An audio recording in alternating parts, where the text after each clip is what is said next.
Buenas noches. Desde hace ya mucho tiempo, yo diría que casi desde el momento en que se construyó en el siglo XVI, la Catedral Metropolitana ha ido padeciendo problemas y calamidades. Estos se acentuaron en este siglo, evidentemente, y en los últimos años todos sabemos, lo hemos leído o lo hemos visto, cómo ese deterioro causó graves daños estructurales en este edificio tan importante, diría yo, quizá de los más importantes monumentos coloniales de esta ciudad. Muchas razones se expusieron para lo que podía estarle ocurriendo. Y se habló con ignorancia, se habló con conocimiento sobre lo que allí estaba pasando. Voy a leer este texto, después pasaremos unas diapositivas y precisamente con ese tema.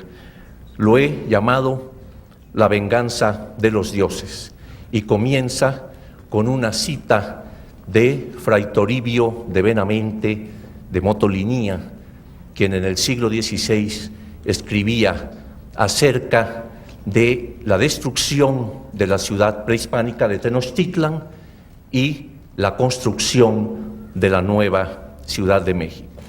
Cito al fraile. También concuerda la séptima plaga o fiola del Apocalipsis con esta cuando derramó el séptimo ángel su vaso, y fueron hechos truenos y relámpagos, y fue hecha gran tempestad, y la gran ciudad fue hecha en 3 partes, y las ciudades de los gentiles cayeron. Hasta ahí la cita. Terribles son las palabras del fraile ante la destrucción de Tenochtitlan y la construcción de la nueva ciudad. Similar a la séptima plaga de Egipto fue la construcción de la gran Ciudad de México, nos dice. La obra del demonio daba paso a la obra de los ángeles.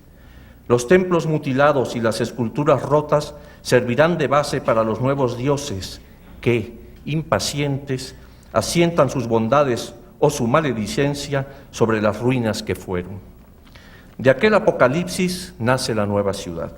Las piedras que representan a Tlaltecutli se convierten en columnas coloniales. Las piedras de los templos antiguos se convierten en templos cristianos. Es como el hijo que lleva toda la carga genética del padre, del abuelo. ¿Y quiénes destruyen para construir? Las manos eran las mismas, los dioses eran diferentes. Así surgieron poco a poco otros edificios, otras calles, otros hombres, otros siglos que vieron crecer la ciudad día a día, año con año.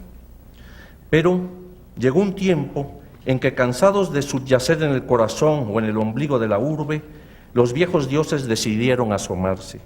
Enviaron primero a la madre de los dioses, a Coatlicue, la de la falda de serpientes. Eso ocurrió allá por 1790. La diosa vio rostros desconocidos y por poco tiempo sobrevivió. Volvieron a enterrarla. Había que esperar momentos mejores. Pasaron los siglos. Nuevamente los dioses volvieron a inquietarse. Empezaron a moverse y a asomar su rostro de barro, de piedra. Fueron saliendo uno a uno y observaban, absortos, aquel mundo que los rodeaba. Lo primero que vieron fue el soberbio templo cristiano. Allí estaba, erguido, con sus torres apuntando al cielo y con sus ángeles bajando a la tierra. Entonces los dioses se convocaron. Tlaloc, quien controla las aguas celestes y subterráneas. Tlaltecutli, señor de la tierra y gran devorador de los cadáveres. Coyolxauhqui, la belicosa. Tezcatlipoca, el que rige los destinos. Todos se reunieron para tramar su venganza. A Tlaloc le correspondió esconder las aguas que están debajo de la tierra, y los hombres de la gran ciudad empezaron a excavar cada vez más a mayor profundidad para obtenerla. pero el agua que se extraía no se recuperaba. Aquí entró en juego Tlaltecutli, el señor de la tierra, y la tierra se fue hundiendo para dar paso, por aquí y por allá, a sus viejos templos, en tanto que los templos de los ángeles empezaban a descansar sobre aquellos y a resquebrajarse. Tocó entonces el turno a la mujer belicosa, y ésta empezó a fustigar columnas y pilares, torres y bóvedas catedralicias. Los ángeles caían con sus alas mutiladas y no podían contener la furia de quien, en el tiempo mítico, se había enfrentado en lucha fratricida en contra del dios de la guerra. Tezcatlipoca, el que no se ve, el invisible, selló el destino del templo. De la misma manera en que el séptimo ángel había exterminado la ciudad de los gentiles, ahora 7 templos antiguos servían como cuñas de piedra clavados en el corazón del templo cristiano. Los hombres de la gran ciudad no alcanzaban a comprender lo que ocurría. Unos pensaban que a lo mejor era obra de temblores, de drenajes profundos o del metro que rodeaba a la catedral. Los más ignorantes decían que los templos antiguos emergían porque se les había quitado peso de encima para liberarlos. Llegaron entonces hombres sabios y analizaron la situación. No, lo que ocurría era la inversa.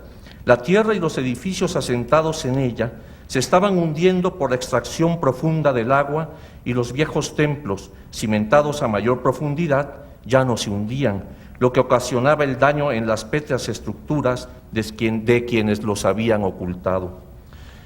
Fue entonces cuando los hombres se decidieron a dialogar con los dioses ancestrales. Hicieron a un lado a los ángeles vencidos y pactaron con los dioses que calmaran su furia a cambio de que se les dejara salir. Y así lo hicieron. Vamos a pasar unas diapositivas de lo que encontramos en los trabajos de rescate arqueológico debajo de la Catedral Metropolitana después de la intervención, yo creo que muy acertada, de ingenieros y arquitectos que allí laboraron. Vamos a empezar. Son muy poquitas. Si apagamos las luces, podremos ver. Allí tienen ustedes arriba, claro, la catedral, inmediatamente abajo, esas especies de tubos que ustedes observan, que son en realidad los pozos que abrieron los ingenieros, fueron más de 30, de un diámetro de 3,40, para poder hacer toda la labor debajo de catedral y poderle darle estabilidad. No pretendían, así lo han dicho, que no se siguiera hundiendo. Eso era imposible, en tanto que el agua que se extrae a niveles profundos era para dar de beber, dar el servicio a esta ciudad, sino lo que pretendían era que se siguiera hundiendo, pero de manera homogénea, ya no en la forma que le había venido ocurriendo.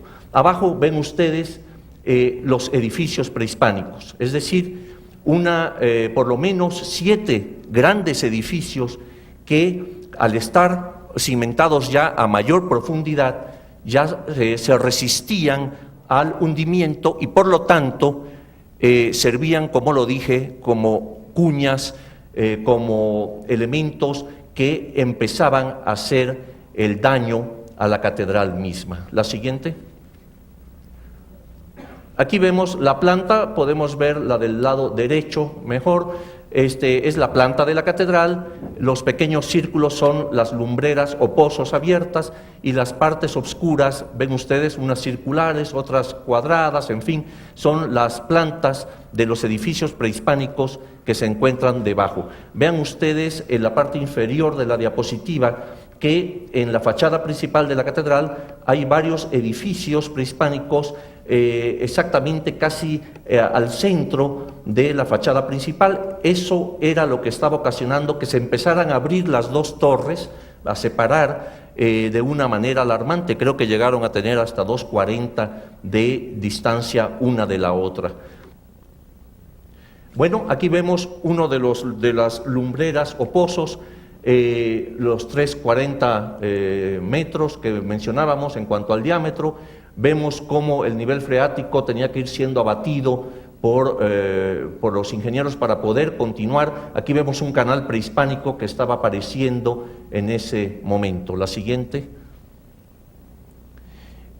Aquí vemos precisamente parte de lo que es el cimiento de la catedral, el pedraplén, y algunos de los postes, muchos ya carcomidos, de los pilotes que fueron colocados también desde el principio, desde el siglo XVI, algunos de ellos. Después se hicieron otros trabajos más recientes de recimentación. Noten un edificio prehispánico también ya presente en esta parte. La que sigue. Aquí tenemos otro de los pozos. Vean ustedes, ahí se ve el agua y ven ustedes un enorme edificio. Aquí vemos una de sus esquinas, ¿verdad? Otro cuerpo aquí encima. O sea, eran volúmenes bastante grandes que, claro, al hundirse catedral por aquella extracción de agua, estos edificios que permanecían por lo menos más firmes, sin un hundimiento mayor, pues era lo que empezaba a provocar esa problemática. La que sigue. Aquí tenemos también, tomado obviamente desde arriba, vean ustedes un gran patio con losas, aquí las podemos ver, con su unión de estuco y demás, pilotes aquí colocados, y otra gran esquina de un edificio. A veces los ingenieros se compadecían un poco de nosotros y nos permitían continuar un poco para ver y determinar mejor el edificio más allá del diámetro que ellos habían establecido. La que sigue.